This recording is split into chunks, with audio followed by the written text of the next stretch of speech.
Welcome back, guys, gals, and other pals, to another review from the final credits. And today, we're going to be taking a look at the remake of White Man Can't Jump. Now,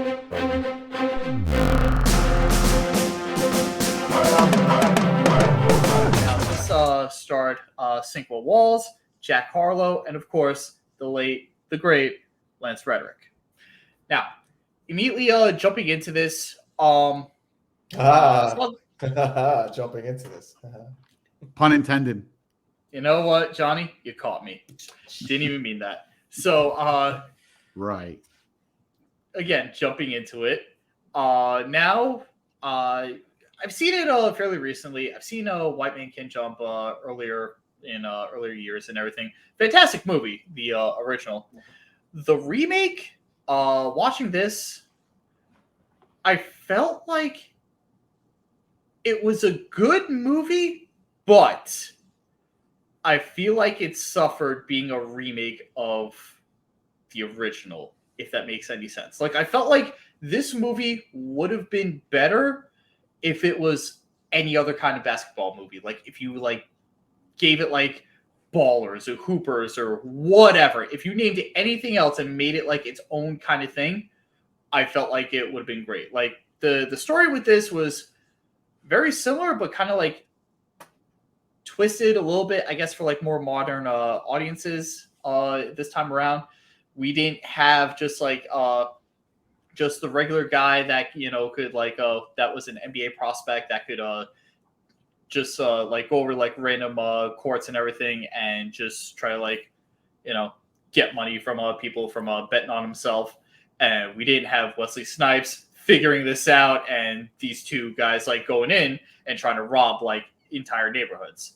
We had something very different with this time around, and I felt like it worked, but not in this kind of flavor. I could be a little crazy right now. Well, what do you guys think? Spade, how do you feel? Okay. Here's the thing. Mm-hmm. I agree with you. Sort of. Okay. This movie was, in my opinion, a good movie. Mm-hmm. You can't call it a remake because none of the original characters are in it. They're not even mentioned. Mm-hmm. The original actors or any sense of them is a missed opportunity for not putting them in there. So they should have never called this White Men Can't Jump. They should have called them this or that guy playing ball. Yeah. It should have never been called White Men Can't Jump, because if anyone remembers the original movie, there was at one point where, spoiler alert, for a 30-year-old movie. I was about to say, it's been out forever. Go on. Well, Woody Harrelson bet his money that he could dunk, and he didn't. That was the whole idea. White Men Can't Jump, right? So in this movie, this dude just runs up to the hoops and he's just dunking left and right. Yep. So there was no mob chasing after him. There was none of this stuff. I'm sorry. They replaced a mob with a flamethrower. No, I'm not kidding. Look, you're right. But at the same time, this movie is not a remake. It's not a redo. It's not a reimagining. It's two different people. They could have just called it White Men Can't Jump 2, and it would have been okay, because it had nothing to do with the first guys. So, in my opinion, forget about the title. Watch it for yourself, and it's a feel-good movie. That's all I'm going to say. It's not anything spectacular. It ain't going to win any awards. I think this is his debut acting thing, right, for Jack Harlow, or no? That is correct. Yep. So, yeah. So I think he did pretty well for a first-time actor in a big movie. So I think it was okay. For what it was, it was okay.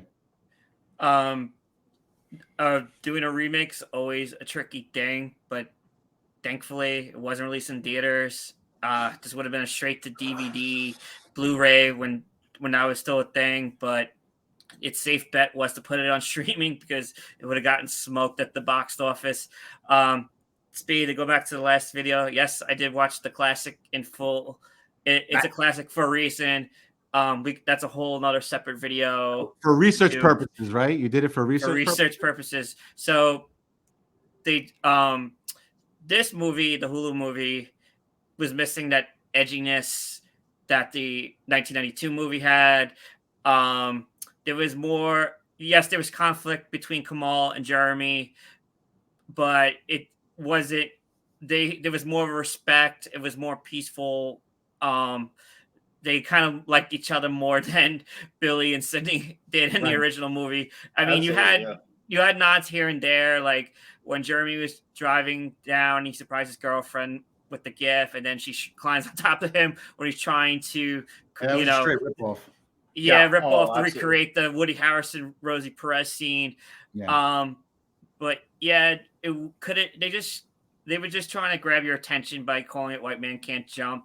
But I agree with you two guys said that it should have just been its own thing. Should have been its own. They should have reworked the story. But it had its moments. It had its funny.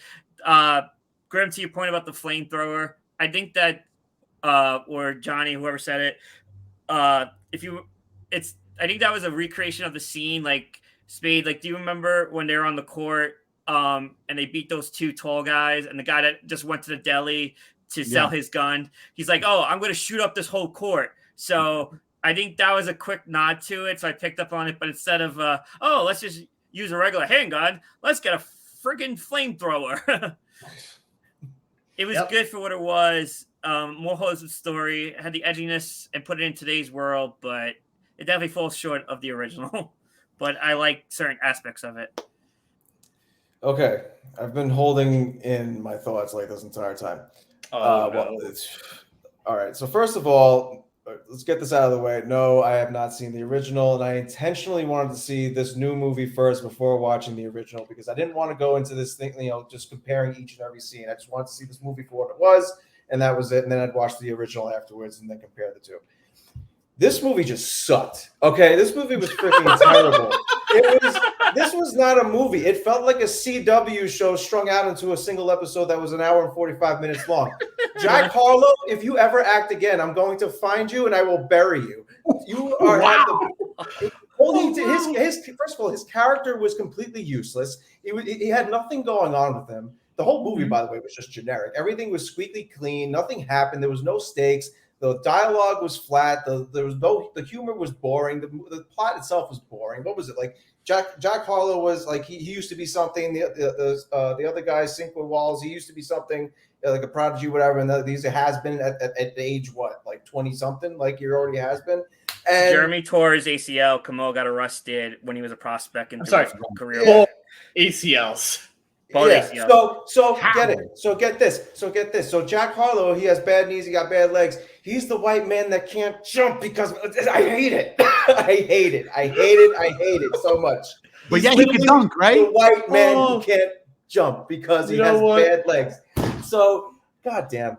It was so but by the 27th time I was checking my phone in the middle of the movie, I was like, I just can't even keep up with this. Like, it's just so boring to me. Nothing. I think Laura Harrier was probably the only decent actor in this entire movie.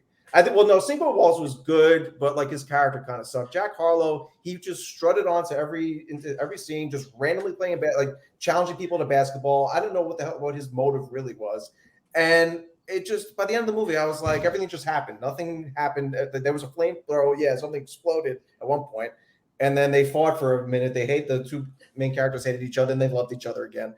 And that was it. There was no stakes. There was nothing happening. It was I think clean, generic, boring, nothing movie. Don't watch this. I think Jack Harlow as Jeremy was trying to be like the Woody Harrelson character, be annoyed, get under the skin of the opposing players to give them the mental. That part felt a little forced. Like, get what you. But you know what? I read, even though I didn't watch the original movie, I read the at least the beginning of the plot just to get the sense of what the original was like. The synopsis, and I could just tell that Woody Harrelson's character has so much more going for it than Jack Harlow's character. It was so, like I said, everything was just flat and boring and generic. There was nothing about it that stood out. And I mean, if I was Wesley Snipes or Woody Harrelson watching this, I'd be like, how dare they use this name? It's like actively, because you know what? There's movies like The Room with Tommy Wiseau that like it's so bad it's good. This movie was just bad. It was because it wasn't even funny. One thing about it was even like I could laugh at. It was just like, is it over yet? It was just, I don't know. I couldn't grasp onto any part of that movie at all. Firstly, I would now like to thank the remake for White Man Can Jump, because my new favorite flavor of Johnny 64 is Unhinged, and I'm here for it now. I kind of love Unhinged Johnny 64. It needs to be said, secondly, though, I just, to a very like minimal degree, I will agree with Johnny in the sense that, like, yes, there was like in the beginning of the movie, if it wasn't for the fact that like I have to sit here, I have to watch this, like literally right at the half-hour mark, I was like, okay, I'm kind of out of this movie. But it did get me back into it, because now I did see the chemistry between these two actors, and it wasn't terrible. It was nowhere near as good as Wesley Snipes and Woody Harrelson. Don't get me wrong, but it was decent enough to carry me through the movie.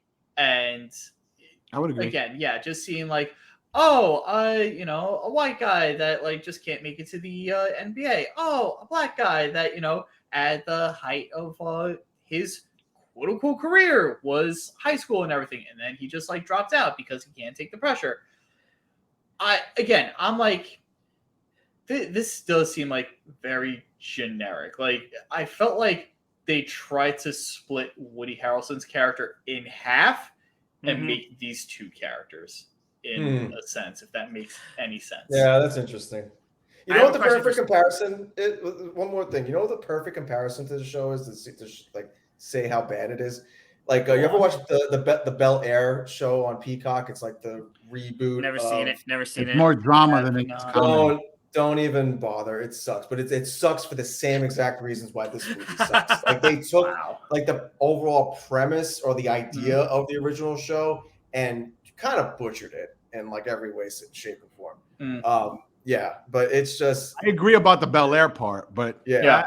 I don't know. I feel like, okay, put it this way. In the beginning of this year, they made another remake of House Party. Now, if anyone has seen any of the House Party movies, okay, the worst one, okay, of the House Party movies is 10 times better than the remake of the new House Party.